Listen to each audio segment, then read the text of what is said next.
Welcome to ECNTRADE Daily Video. Before we begin, it should be noted that any advice is of a general nature only and that your personal circumstances have not been taken into consideration. Hello everyone, my name is Rob Clayton and thank you for joining me. Well, with this week starting off without the US, as it's closed in observance of President Day, the fact is that the US dollar is somewhat weaker, and as you can see, the Australian dollar is pushing now towards this level of 77.85.90.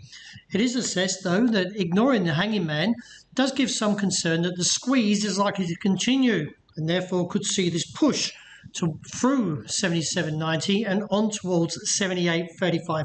A little bit of risk.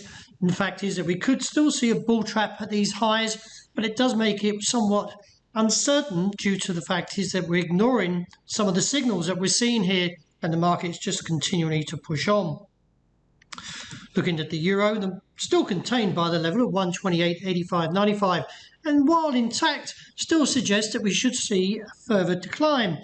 Now, here we've got a slight hanging man also, and the market is still ignoring those signals as well as we push a little bit higher. Looking at the RSI and the MACD, still expects one more test up and see how the level of 121.85.95 holds.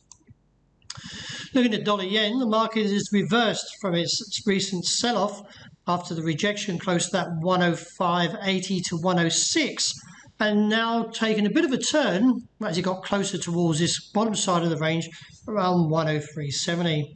Looking at the MACD, it's flat as a tack, but the RSI has pushed up, so therefore could see a small squeeze up to 105.45 to 65 area before reversing.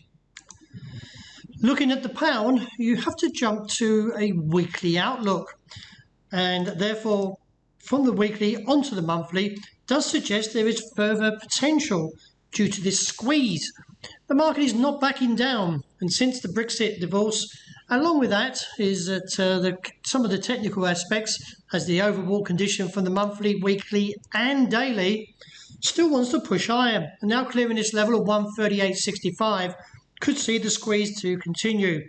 I'd rather sit out at the moment because it's going to be a very choppy ride and very volatile, and therefore could catch you in a bull trap as we close higher.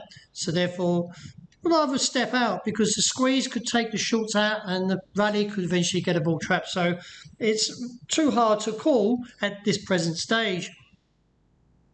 Sterling yen as well, if you look at the pattern on the weekly, looks to me that we are pushing high because of the sterling leg, and therefore could see a move up to 149 and reassess. Gold touched the base of 1,812 on Friday, hitting a low of 10 before rebounding. Still keeping to a negative pattern here, I still feel that gold is vulnerable to the downside, looking towards 1,785 to maybe a little bit lower. Keep it in a cap around 1,855. With the uncertainty to oil after some of the Middle East tension coming back, it's seen a jump this morning, or more to the fact, a gap opening, and the market is now hitting around the $60 mark.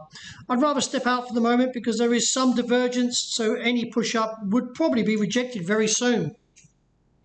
Therefore, puts it very difficult again from a whipsaw price action to trade. Let's see how the market plays. As I say, into tonight, the US is out, so it might be a little bit quiet, or could actually be very volatile due to the lighter volume. Well, that wraps it for today. Thank you very much for joining me. And as always, look out for the interest report. I hope you enjoy the rest of the day and the start to the new week.